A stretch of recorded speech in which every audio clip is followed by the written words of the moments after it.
Tinatayang umabot sa 32.7 milyon na halaga ng iligal na sigarilyo ang nasabat sa Police Regional Office 10 sa isinagawang back-to-back anti-smuggling operation sa bayan ng Magsaysay, Misamis Oriental nitong Abril 3, 2026.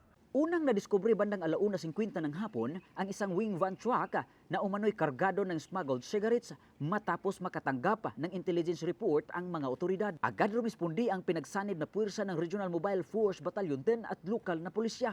Ngunit nakatakas ang driver ng truck at tumakbo patungo sa kalapit na kagubatan. Sa isinagawang inspeksyon, natagpuan sa loob ng sasakyan ang 496 master cases sa iba't ibang brand ng sigarilyo na walang kaukulang graphic health warning at excise tax stamps. Tinatayang nagkakahalaga umano ng 19.8 million pesos.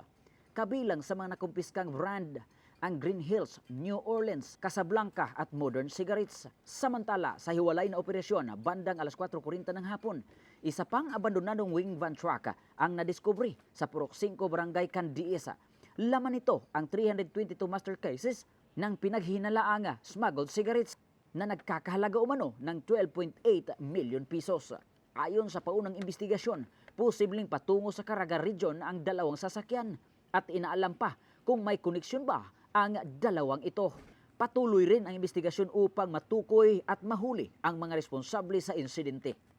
Ang lahat ng nakumpiskang ebidensya ay nasa kustodiya na ng pulisya at nakatakdang i-turn over sa Bureau of Customs para sa tamang disposasyon.